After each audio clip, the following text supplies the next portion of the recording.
তো এরপর দেখুন যে সঞ্চয়িতা, এখানে একটা টেকনিক আছে, সেটা হলো যদি নামটা বড় থাকে বইয়ের নামটা তাহলে রবীন্দ্রনাথ, আর যদি সঞ্চিতা এরকম ছোট থাকে সঞ্চিতা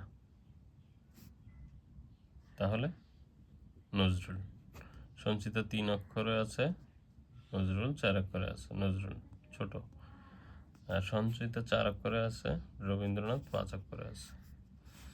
রবীন্দ্রনাথ আপনারা জানেন যে রবীন্দ্রনাথ, এটা হচ্ছে 5 অক্ষরের রবীন্দ্রনাথ। তাহলে আমার বড়টা বড় লেখক, ছোটটা ছোট লেখক, সঞ্চিতা নজরুল।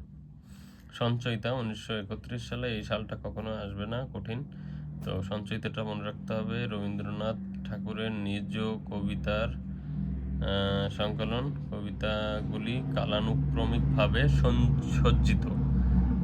সন্ধ্যা সঙ্গীত, সন্ধ্যা সঙ্গীত কাব্যগ্রন্থ থেকে কবিতাগুলি এতে সংকলিত হয়েছে। সঞ্চয়িতা রবীন্দ্রনাথ। পানির লবণাক্ততা কোনটির মাধ্যমে নির্ণয় করা যায়? সেটা হচ্ছে ক্লোরাইড আয়ন, এবং খ হচ্ছে ইলেকট্রিক্যাল কন্ডাক্টিভিটি। এরপর হচ্ছে একটি স্ল্যাব এর গ্রস, এই যে সেই সায়েন্সের প্রশ্নগুলো, এটা আমি পড়তেছি না, এগুলো আসবে না। কমন প্রশ্নগুলো পড়ি, কমন চাকরির বেলায় যেগুলো আসবে ইম্পর্ট্যান্ট।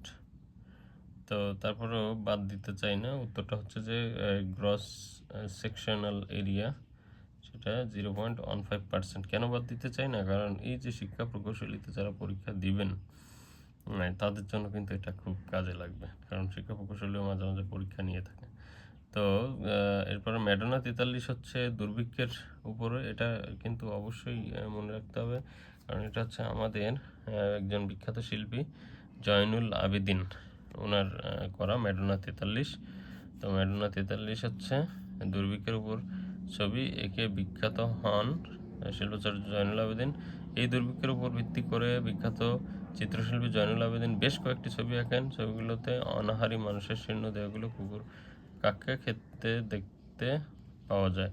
এটা হচ্ছে it rained here yesterday didn't it. এখানে দেখুন রেইনড হচ্ছে, এখানে রেইনটা কিন্তু ভার্ব হয়েছে এবং V2 ভার্ব, যে কারণে এখানে ডিডেন্ট ইট, এবং যেহেতু এখানে পজিটিভ আছে এই জন্য নেগেটিভ হয়েছে।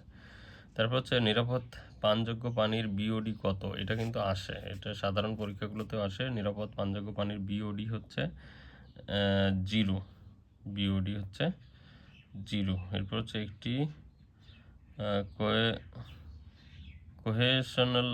কোহেশনলেস সয়েল এর ক্ষেত্রে ওয়াটার টেবিল যদি গ্রাউন্ড সারফেস পর্যন্ত চলে আসে তাহলে আলটিমেট ভিয়ারিং ক্যাপাসিটি আনুমানিক কত পার্সেন্ট? সেটা হচ্ছে 50%।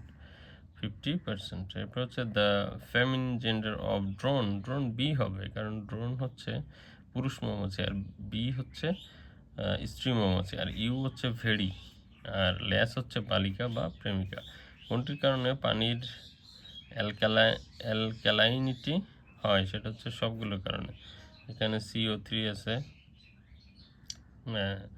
তারপর হচ্ছে OH আছে, হাইড্রোক্সাইড, HCO3 আছে এবং CO3 আছে।